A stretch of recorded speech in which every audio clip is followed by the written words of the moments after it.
This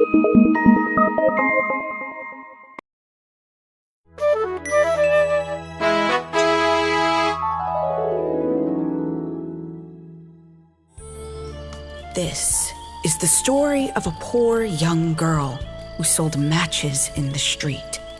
This story took place a long, long time ago on a New Year's Eve.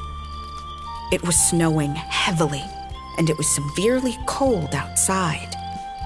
In the cold and the darkness, there walked along the street a poor little girl.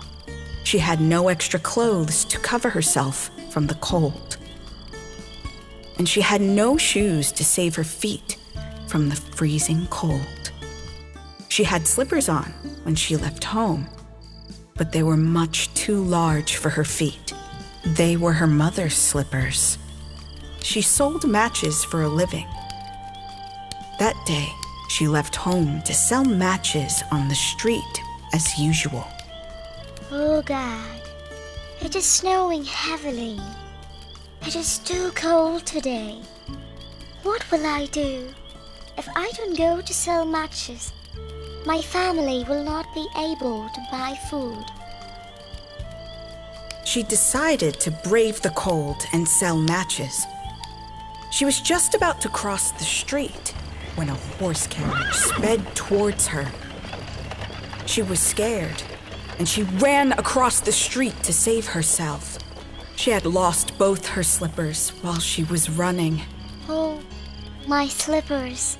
I need them. My legs are getting cold. She was just about to cross the street when a boy grabbed her slippers and ran away with them. Hey, stop. Those are my slippers. But the boy didn't. He ran away.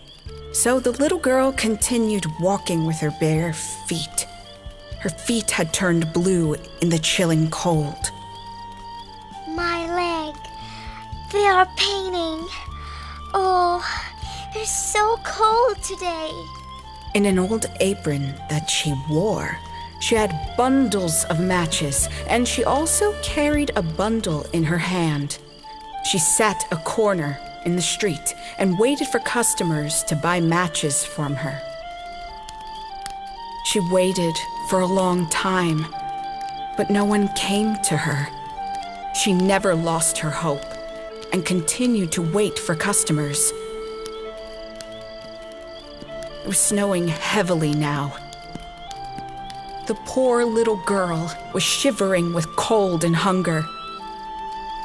The snowflakes fell on her long hair, and she wiped it off of her shoulders. She smelled a roasted goose being cooked at a nearby house. People are celebrating today, but there's nothing to eat at my house. God, please help me to sell some matchsticks. The little match girl then continued to wait for a customer. Oh God, please help me to sell these matches. I also want to buy a goose for my family. She tried keeping her little feet underneath herself to cover from the cold, but that was of no use. She wanted to go home because of the cold, but then what would she tell her family? Her father would definitely be angry at her if she returned home without any money in hand. She looked around at the beautiful mansions in the street. She thought about her home. It had only a roof above, and that too was full of holes. Her little hands were nearly frozen with cold now.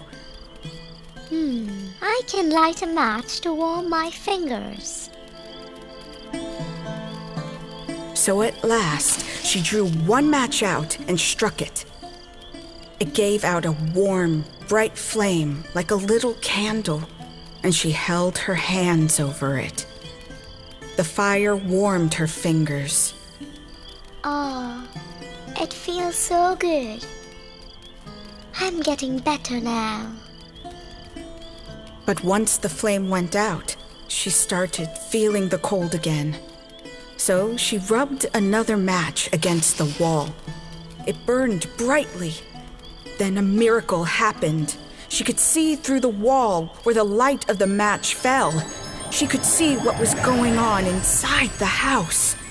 She was being pushed into the world of fantasy. She could see everything in that room. There was a white cloth spread on the table, and there were some nice plates arranged on top of it.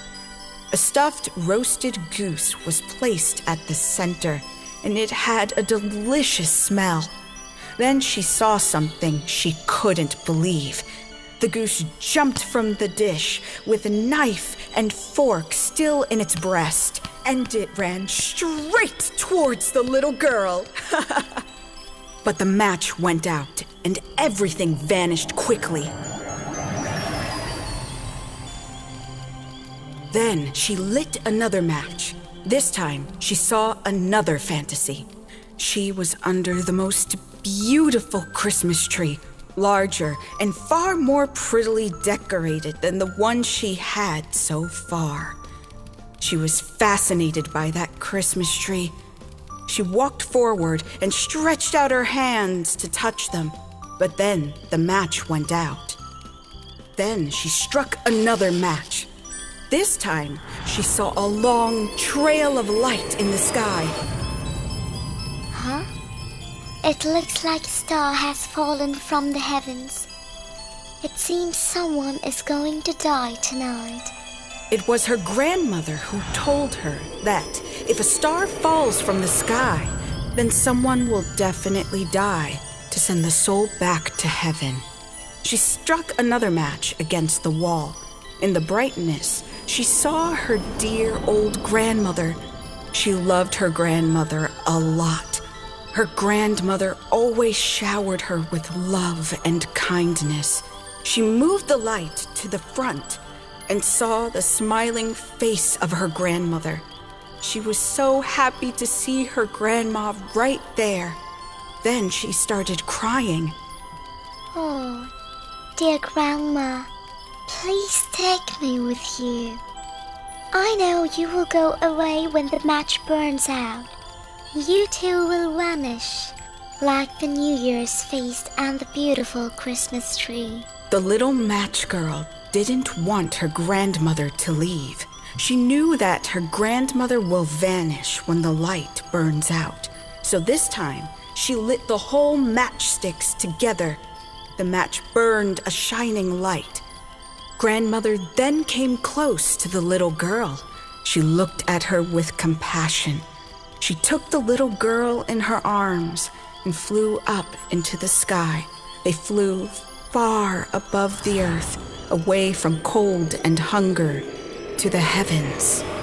The next morning, people gathered around the dead body of the little match girl. She was frozen to death the previous night.